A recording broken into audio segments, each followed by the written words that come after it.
managing users, groups and contacts. Before a user can access email, they need to have a mail-enabled account.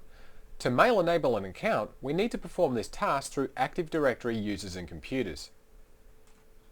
So we'll click on Start, Administrative Tools, Active Directory Users and Computers.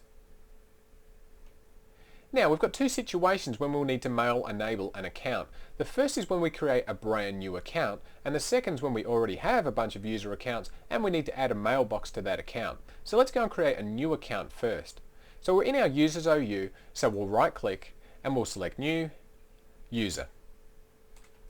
Okay, so the first thing we're going to do is give our account a name, and we'll just call this Exchange user, EX_user, and then we'll give our UPN the same name of EX_user, and we'll click Next.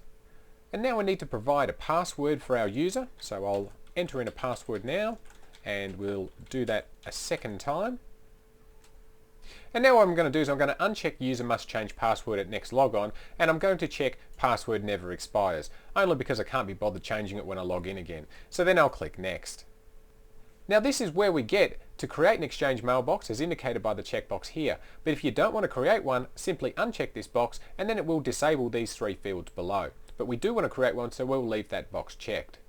Now our default mailbox name is going to be the name of the pre-Windows 2000 account we selected earlier, and that's fine. The next two fields refer to which server and which mailbox store we want this account to use. Now we only have the single option anyway, so we've got to accept these defaults and we'll choose Next. Now we just get our standard summary page, so we'll click Finish and then our account will be created. Now the other option we talked about was creating a mailbox for an existing account. So what I'll do is I'll scroll down here, and I've got a user account here called XP User. So what we'll do is we'll right click and select Exchange Tasks. And this starts up the Exchange Task Wizard, so we'll just click Next. And now we have three options.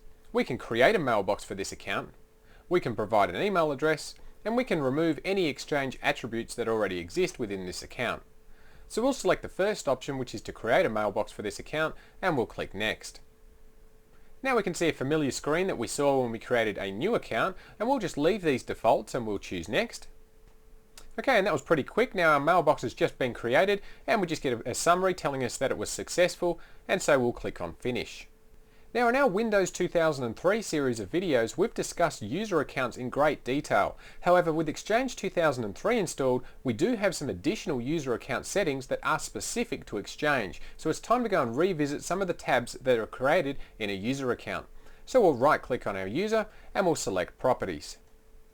Okay, now at the top here we can see four new tabs. We can see Email Addresses, Exchange Features, Exchange Advanced and Exchange General.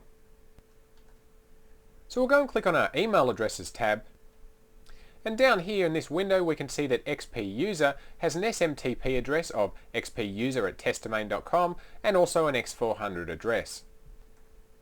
Under Exchange Features, we've got two headings, Mobile Services and Protocols. Under Mobile Services, these settings here are designed for wireless access. With Outlook Mobile Access set to Enabled, this means the user can then browse their mailbox from wireless devices such as cellular phones or a PDA. Next we have User Initiated Synchronization, and that's also set to Enabled, and when enabled this option does allow our users to synchronize their mail information with wireless devices. And then we have Up-to-Date Notifications, and that's also enabled, and this allows User Initiated Synchronization to notify wireless users when any changes have occurred that require synchronization. Now next we have protocols, and we can see that Outlook Web Access, POP3 and IMAP 4 protocols are enabled for this user account. Okay, the next tab is Exchange Advanced, and here we can set things like a simple display name, or we could choose to hide this account from any Exchange address list. We can also modify any custom attributes of this account, configure the account information for the Internet Locator Service, and then also use the Windows Access Control List to modify permissions, so who has access to this particular user account. Now the final tab was Exchange General, and here we can see that this user's mailbox store happens to be on server 01, the alias for the user account, and we can also set individual restrictions on things like the maximum message size, delegate permissions to other people, and also storage limits. but we'll take a look at those in the general configuration of Exchange. But it is nice to know that you can severely cripple this user if you do feel like being malicious. So we'll just click on OK.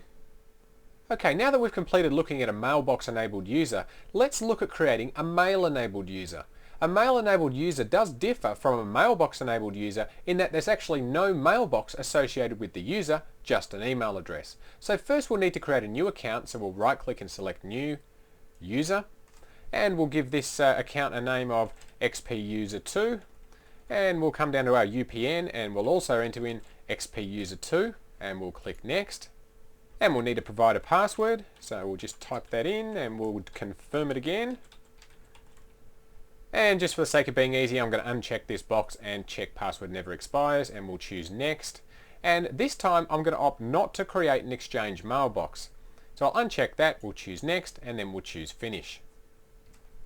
Okay, so here's our xpuser2 account. So what we'll do is we'll right click, we'll select Exchange Task, which will start up the Exchange Task wizard again. We'll choose Next.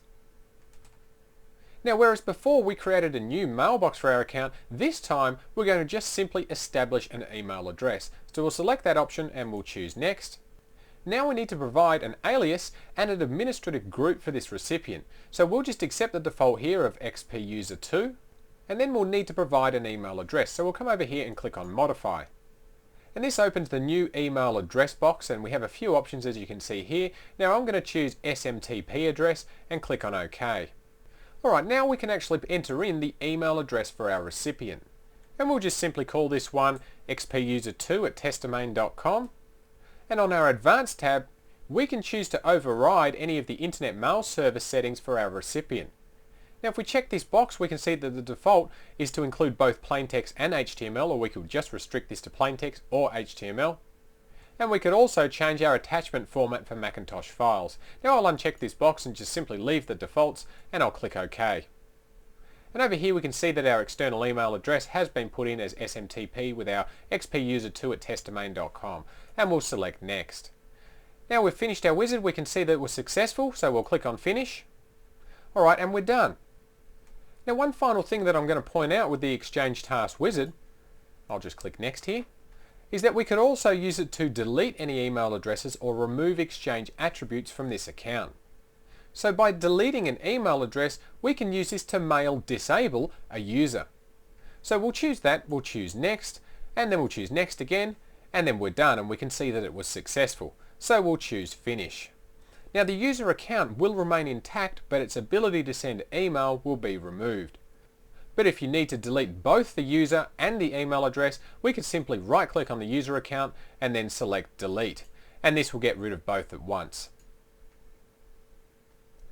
Okay, now let's move on and take a look at contacts. A contact is similar in some ways to a user, except that it doesn't have an account or a mailbox. It's simply just a pointer, if you like, to an external email address, but it's stored in your Exchange address book. So to create a contact, we'd simply right click on the user's OU and select New Contact.